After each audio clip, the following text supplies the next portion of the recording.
네, 113번째 향기노트 하도록 하겠습니다. 아까 우리 지기트레이닝 신정쌤이 하셨나요? 네. 신정쌤이 지기트레이닝 끝나고 나니까 저기 오늘 처음 오신 분이 이러대요. 김소장보다 낫네. 네. 그리고 그 끝나고 나니까 장현 씨가 나타나더니 특강하더니 프로포즈하고 그러네요. 오늘 이런 분위기에서 향기노트 할 수 있겠어요? 참고로 저는 고독을 즐기는 공간, 아까 말씀하신 배우 공간이 장현 씨 말대로 저 여기 이 사무실이 맞습니다. 심심하면 사무실 출근하고 싶어요. 그리고 혼자 하루 종일 이렇게 있으면 좀 고독하잖아요. 그런데 이 붓글씨 같은 거 이렇게 쓰면 한 액자 3개 정도 이렇게 만들면 하루가 다 가요. 그럴 때 굉장히 좋은 것 같아요. 여러분 취미로 붓글씨 한번 배워보십시오. 그리고 이제 원래 내로 제가 또 통기타를 연습해가지고 잘 되면 공연을 한번 하고 안 되면 우리 협회에서 행사할 때 제가 노래를 기타 치면서 한번 불러보도록 하겠습니다. 아, 별 반응이 없네요. 뭐 안 부르기를 바라시는 가곡은 통기타로 부르기 좀 그렇죠? 자, 113번째 향기노트 하도록 하겠습니다. 우리 오늘 포즈 받으신 분하고 눈이 자꾸 마주치니까 제가 심장이 벌렁벌렁거리네요. 네. 자, 제목 한번 읽어볼까요? 시작. 사랑하는 건 그의 외모나 조건이 아닌 내모를 보는 것이다. 네, 희한하게 주제가 딱 맞아 들어가죠. 그런데 여러분 이렇게 제자분들이 와서 이렇게 앞에서 강의하고 제자가 뭐 김수장보다 낫네 이런 말 들으면 기분이 어떨 것 같아요? 기분 좋아요. 저는 저한테 배우시는 분들이 다 저보다 잘했으면 좋겠어요. 진짜 기분 좋고 보람된 일인 것 같습니다. 그런 것도 아마 사랑이 있어야 가능하지 않을까 그런 생각이 들어요. 여러분 사랑한다는 건 그의 외모나 조건이 아닌 내모를 보는 것이다 라고 했습니다. 이 내모에 들어갈 말이 뭘까? 자, 질문을 2가지를 드릴게요. 질문 2가지. 자, 첫 번째 질문은 이겁니다. 누가 봐도 감탄할 만큼 아름다운 여인이 있어요. 그런데 이 여자분이 교통사고가 나서 얼굴에 이렇게 흉터가 생겨버렸습니다. 그 남자는 그녀를 예전처럼 사랑할 수 있을까요? 이게 첫 번째 질문입니다. 예를 들면 누가 봐도 참 미인이죠? 네. 실제 인물은 좀 저작권을 입어야 될 것 같아서 누가 봐도 굉장히 미인이잖아요. 근데 이분이 교통사고가 나가지고 얼굴이 이렇게 됐다고 한번 상상을 해보세요. 그래도 예뻐요? 이 여자분을 그래도 계속 사랑할 수 있을까요? 자, 여러분 1번 당연히 예전처럼 사랑할 것이다. 남자는. 2번 사랑하는 마음이 사라질 것 같다. 3번 아마도 예전처럼 사랑할 것 같다. 아마도. 자, 몇 번입니까 여러분? 자, 남자분들만 솔직하게. 여자분들이 계셔 손 들기 좀 그렇습니까? 자, 남자분들 1번 손 들어보세요. 네, 2번 3번 네, 손 안 드시는 분은 뭐예요? 남자 보기에는 뭐예요? 여자 같다. 그러시군요. 그런 걸 안 당했으면 좋겠다. 네. 저런 분이 정중을 앉아 계시면 굉장히 강의하기 힘들어요.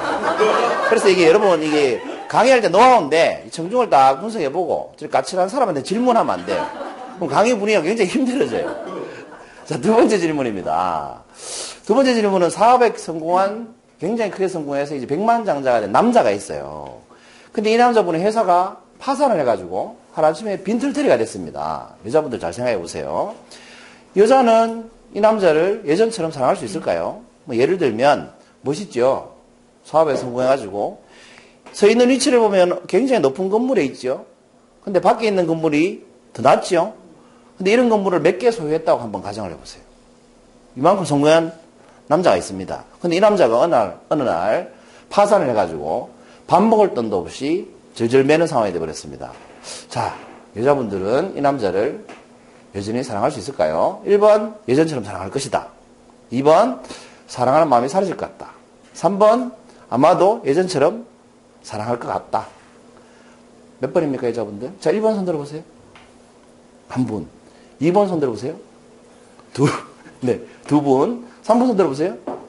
그렇군요. 제가 인원수를 얘기 안 하는 건데, 이게 녹화된 걸 보시는 분은 인원이 많이 오신 줄 아는데, 한 번, 2번 이러면 몇 명인지 다 알잖아, 그죠?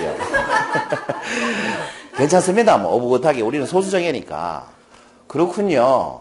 그 1번에 손 들기가 참 쉽지 않죠, 현실적으로. 근데 우리 정현 씨는 실제 마음이 그런 것 같아요. 근데 여러분, 제가 이렇게 질문 드릴 때, 이 남자와 여자의 관계가 연인이라고 생각하고 손 드셨죠? 그런데 제가 연인이라는 말은 하지 않았죠. 분명히 연인이라는 말을 하지 않았습니다. 그죠? 근데 여러분은 연인이라고 상상하고 손을 드신 거잖아요. 그죠? 이 질문이 어디에 나오냐 하면 사람답게 사는 것이라는 책에 나옵니다. 이 자오스린이라는 사람은 중국에 이제 갑자기 유명해진 사람인데 철학과 교수인가 그래요. 철학자죠. 근데 이분이 이제 굉장히 어려운 철학을 굉장히 쉽게 대중적으로 잘 표현하고 논리적으로 이렇게 잘 설명하기 때문에 유명해졌어요. 아무튼 이분이 쓴 이 책에 나오는 얘기인데, 자기 학생들한테 물어봤대요. 똑같이 제가 질문하듯이 물어본 거지요. 근데 남녀가 연인이라고 생각하고 손을 드신 거지요. 그 학생들도 여러분 손 든 것처럼. 그랬을 때 이렇게 결과가 나오더랍니다. 남자가 그녀를 여전히 사랑할 수 있을까요? 라는 질문에는 이렇게 나왔답니다. 당연히 예전처럼 사랑할 것이다는 10%밖에 안 되고, 결과가 이렇게 나온 거지요. 그러니까 근데 반대로 통계를 보면 이렇게 나옵니다. 남자가 그녀를 예전처럼 사랑할 수 있을까? 이렇게 나왔답니다. 질문이 바뀌어야 되는 여자가 그 남자를, 두 번째가 질문이 잘못됐어요.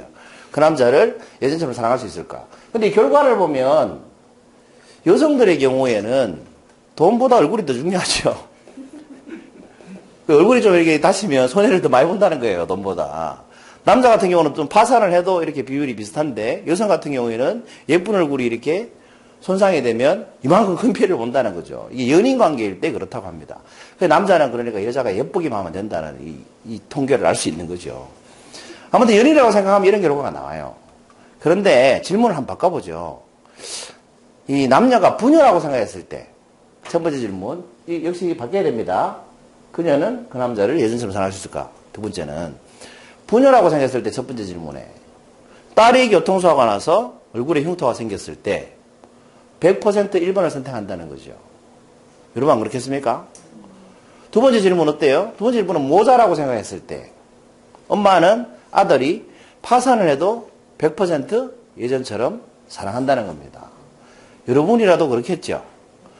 똑같은 사람을 두고 똑같이 교통사고가 나서 똑같이 흉터가 생겨도 그 마음이 변하고 안 변하고는 차이가 난다는 겁니다. 그렇지요? 그럼 이 사랑이라는 게 우리가 사랑이라고 말은 하지만 다 똑같은 사랑이 아니죠. 아까 메타 시선이라고 했나요? 메타적 시선으로 한번 찾아보시기 바랍니다. 이 내면 안에 들어갈 말이 뭐겠습니까? 사랑한다는 건 그의 외모나 조건이 아닌 내모를 보는 것이기 때문에 두 번째 질문, 모자거나 부녀일 경우에는 100%가 나오고 남녀일 경우에는 뭘 본다? 외모나 조건을 위주로 보기 때문에 그 비율이 달라진다는 겁니다. 그럼 뭘 보기 때문에 이게 달라지지 않을까요? 힌트를 하나 드릴까요? 읽어보십시오. 시작. 진심으로 사람을 사랑하는 것은 그 사람의 외모나 조건 때문이 아니다. 그에게서 나와 똑같은 영혼을 알아보기 위해 사랑하는 것이다. 그렇습니다. 톨스토이가 한 말입니다. 자, 네모 안에 뭐가 들어갈까요? 그렇습니다. 부모는 자식의 영혼을 보죠. 외모나 조건을 절대 보지 않죠. 흔한 말로 나의 분신이라고 하잖아요. 분신. 분신이라는 건 뭐예요? 나와 똑같은 다른 한 개체라고 보는 거죠. 그러니까 그 조건이나 환경이 아무리 바뀌어도 나는 같은 마음으로 사랑할 수 있는 거죠. 근데 자녀는 부모를 좀 그런 조건으로 못 보는 경향이 있긴 하죠.